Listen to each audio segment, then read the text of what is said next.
Yet another initiative is setting up of the Electronic Development Fund.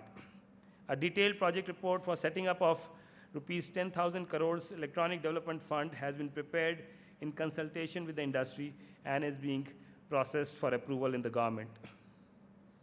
Meanwhile, even as this is being set up, specific proposals which have been received for setting up of angel seed venture funds from potential fund managers are being considered for support. It is expected that a few electronic specific venture capital funds will be available in the next few months. Innovation in R&D requires large number of PhDs and postgraduates. A special effort to scale up the PhDs in electronic system design and manufacturing has been initiated.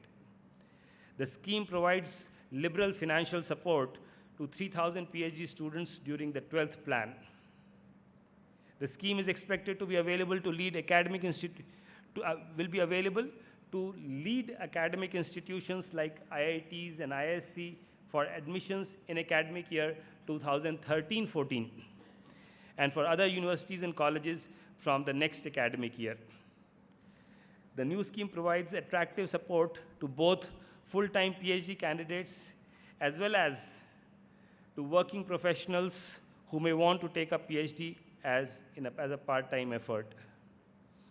In addition, the Special Manpower Development Program, SNDP, a niche ongoing program of our department, which supports VLSI and chip design is being extended in an expanded form beyond March 2013.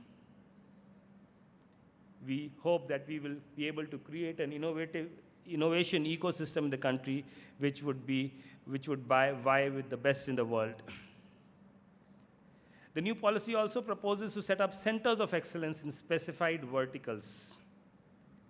These centers of excellence are expected to be hubs of innovation where national and international leadership is achieved for that particular vertical.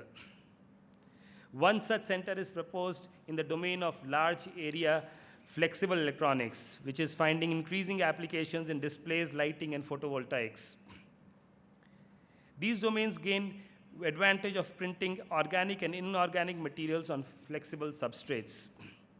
This enables flexibility of substrates over large areas at affordable costs. We have an opportunity to take the lead in this emerging technology area. Similarly, in other areas of electronics, centers of excellence need to be set up. We encourage industry and academia to come forward to set up such centers of excellence in areas in which they have expertise. This would spawn innovation and foster the ecosystem so essential for electronics industry to sustain in the country. One of the major efforts that we are engaged today is, as far as promotion of electronics is concerned in the country, is marketing. Our Minister, Shri Kapil Sibal, is leading the effort from the front. He recently led a delegation to Silicon Valley. And right now, as we speak, he is leading another industry government delegation to Japan.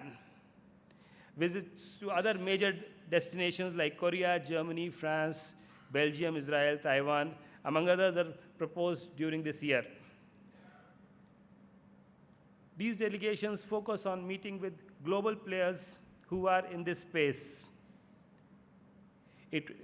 Our meetings so far have shown that several major companies have evinced interest in setting up of operations in India.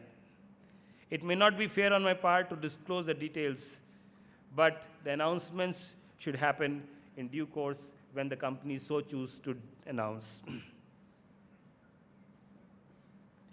Promotion of electronics design and manufacturing in India is not an easy job. It's still a long and difficult journey ahead for India to truly join the bandwagon of major players in this sector. Miles to go before we sleep, but we have begun the journey and we are not afraid to shoot for the stars.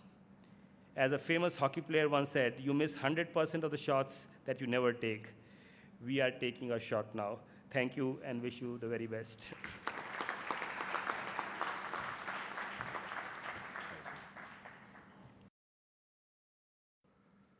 Dr. Ajay Kumar has assured total support from the Government of India, and he has called upon the entire industry to utilize the support and encouragement which the Government of India is offering. Let's all give a huge round of applause to Dr. Ajay Kumar for his highly motivating address. Thank you, sir.